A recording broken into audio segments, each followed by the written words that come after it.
this video we will demonstrate to you how to read a sediment erosion table rod type instrument. Once you've fixed the SET bar and instrument on top of the mount, the arm of the rod SET gets attached to the vertically inserted mount, and as you can see here, it gets leveled with a spirit level that sits on the top of the arm. There's a screw at the side that you can adjust to get the arm level.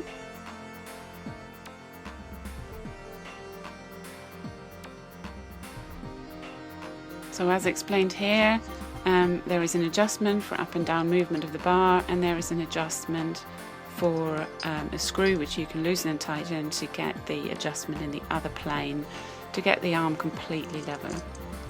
What you can see now is the SET pins which are being inserted into this arm. There's a total of 9 pins which are placed at regular intervals along this bar, and as is nicely demonstrated here, they get pushed through the holes of the bar, and you can see the little clips that prevent the pins from dropping through the bar. This is really important because if the pins drop through the bar, they will perforate the ground and actually put a little indentation in the marsh surface, which you don't want. So the pins all get inserted here, all 9 of them, held by the little clips. You check the alignment again, check the level again, and make any fine adjustments.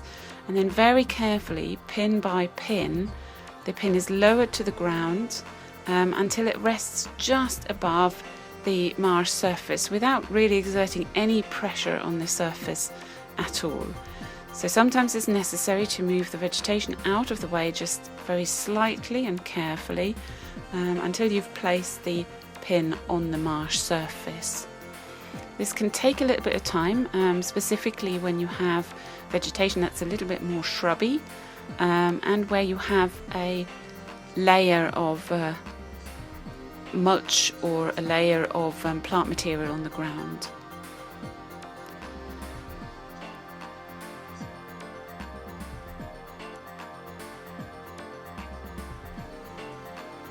So what is being demonstrated here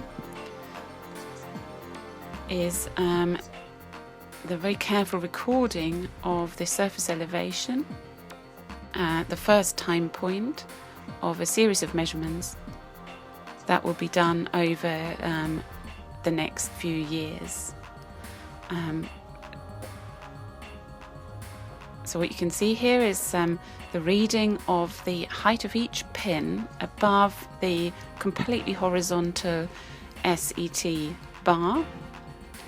You need to obviously record the location of the SET station, and then you record the orientation of the bar around the station, and each pin is also numbered away from the center, and the numbering goes from 1 to 9, and each pin then has a measurement associated with it, which is millimeter accurate.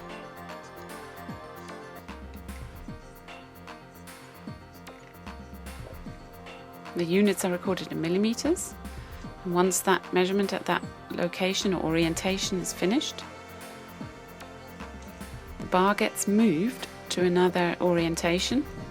So you might decide to do a reading facing south, a reading facing west, north and east, and for each orientation the procedure is then repeated, with each pin being carefully lowered onto the ground.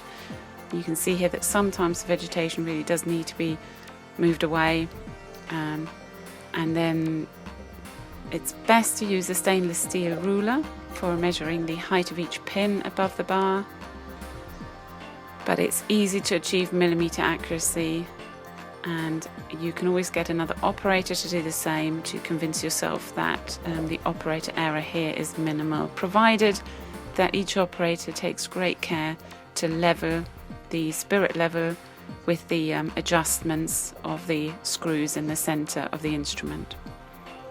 After the measurements are taken, each pin is then raised above with the little clips, and then the whole of the bar is lifted up, rotated, and slotted into the next orientation slot.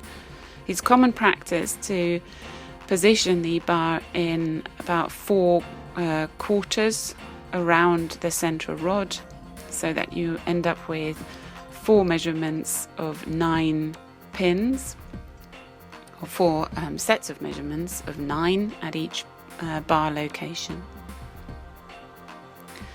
Those measurements can then be averaged per orientation. So you might have 9 measurements in the north, west and east orientation, which gives you an average and a standard deviation. They can also be used to give you a cross-sectional surface elevation measurement along the length of the bar at the top.